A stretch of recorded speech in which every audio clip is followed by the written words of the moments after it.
Two priests on the patio, pull up a chair and watch the show. If there's anything you want to know, just ask.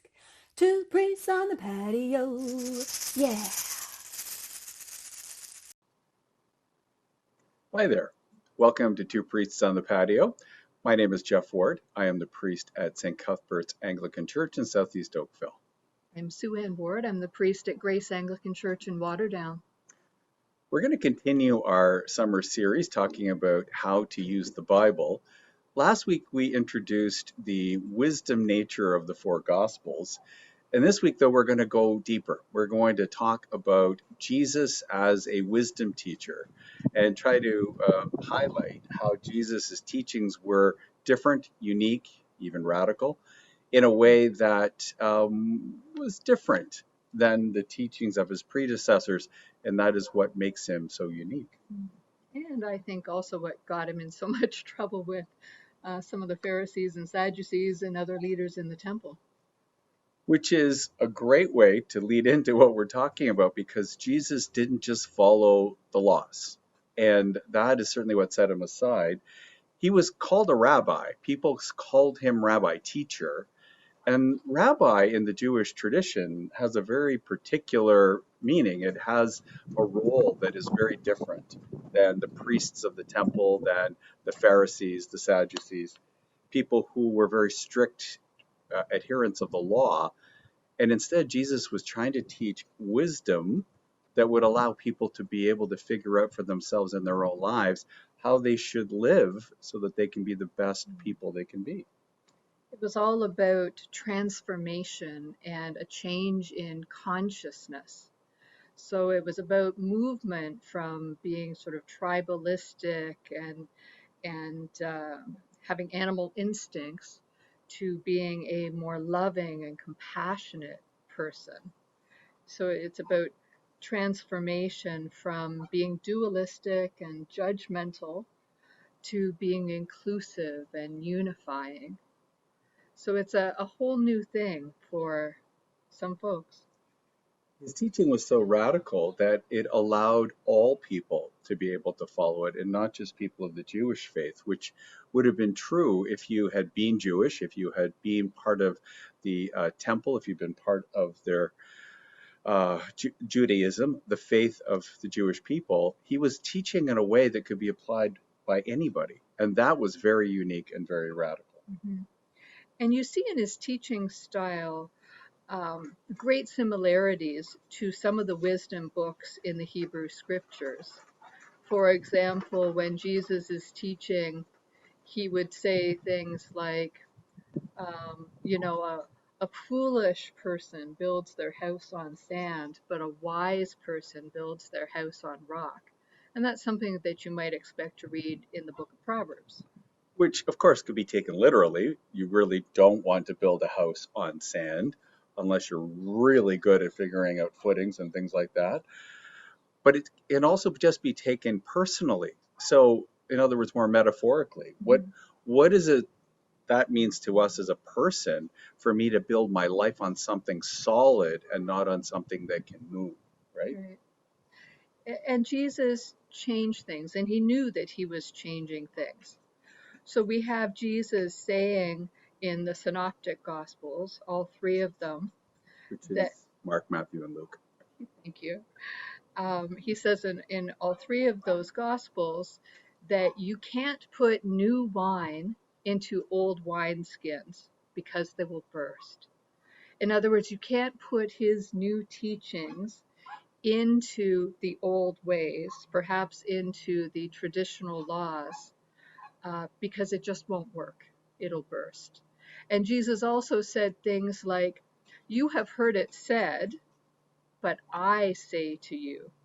So he would be quoting from the Hebrew scriptures or the Jewish traditions that have been passed down, and then he would change those things. Jesus was challenged often by the teachers of the law, the temple leaders.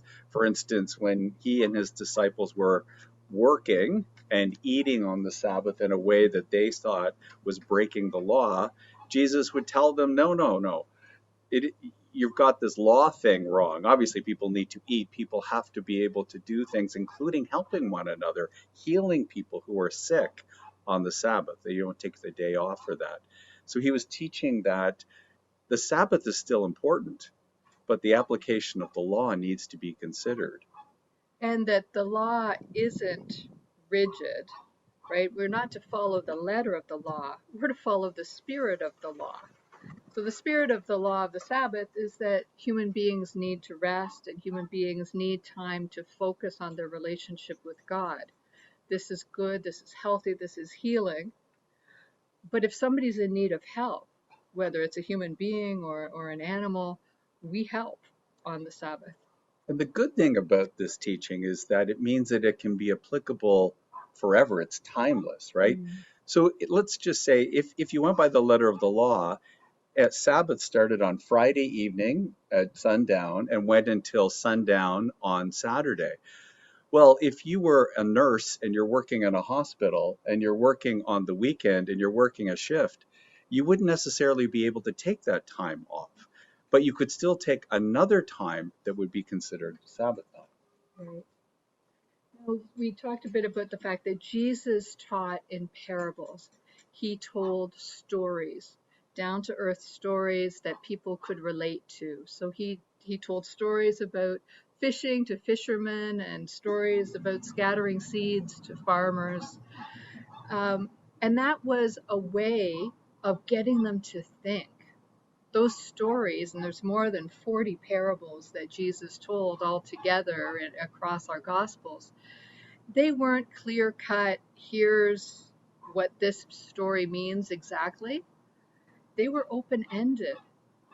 They were a different kind of story, a story that is part of the wisdom tradition, a story that forces you to think and to debate and to discuss and to try and figure out, what is this saying to me in my context, in my time, in my place, and how does that change the way I live right now? Because following Jesus' teachings isn't about getting into heaven, it's about creating the kingdom of heaven here and now, transforming our consciousness to be the people that God created us to be. Jesus' teachings were so radical that he taught things like, give away all your possessions so that you can live a life unencumbered by things. And certainly nobody else was talking about things like that. The idea was, well, if I'm faithful and I'm good and I'm righteous, then I will be rewarded with things. And Jesus said, well, possibly you'll be rewarded, but your reward will be that you will be loved while you love others. Yes. So it was that transformation that he was bringing about, and that is what makes his teachings powerful and timeless. So, this idea of wisdom means that everything isn't black and white. In fact, as Sue Ann was saying, Jesus telling these parables even confused his own closest disciples. Even after being with him for maybe 3 years, hearing him teaching day after day, it still left them with questions, which means it's okay for all of us to keep having questions and have debates and have discussions and talk about how we should apply that love as the world and the universe evolves. Yeah. And it's also why when you're reading the Gospels, every once in a while you come to a passage and you say, oh my goodness, like, did Jesus actually say that? Did Jesus perhaps shut out his family and not include them? There's these challenging passages that we come to. And it's because Jesus is not just teaching us to be nice. Of course, we're supposed to be nice. But Jesus was trying to do so much more. He was trying to challenge his hearers. He's trying to challenge us to grow, not to stay the same, not to stay in old ways that maybe aren't suitable to new circumstances, but to do some thinking, to do some wrestling, to do some praying, and to grow in relationship with God, in love of God, and in relationship and love of neighbor. That's really good news for all of us, by the way, because it means that we don't all have to be cut from exactly the same cloth.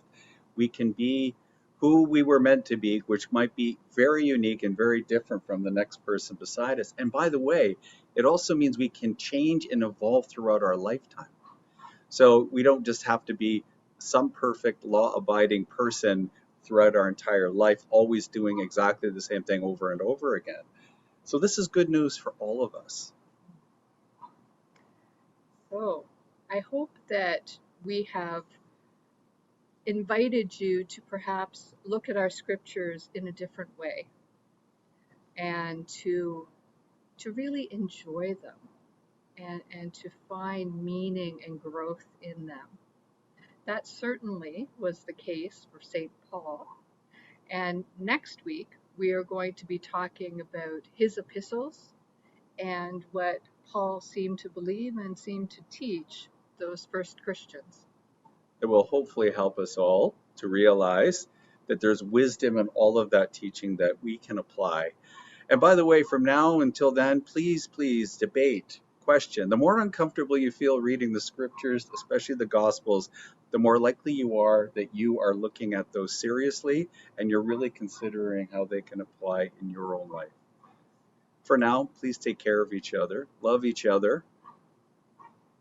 Lots of love from us to you and love from Lucy too. May God bless you. God bless you. Amen.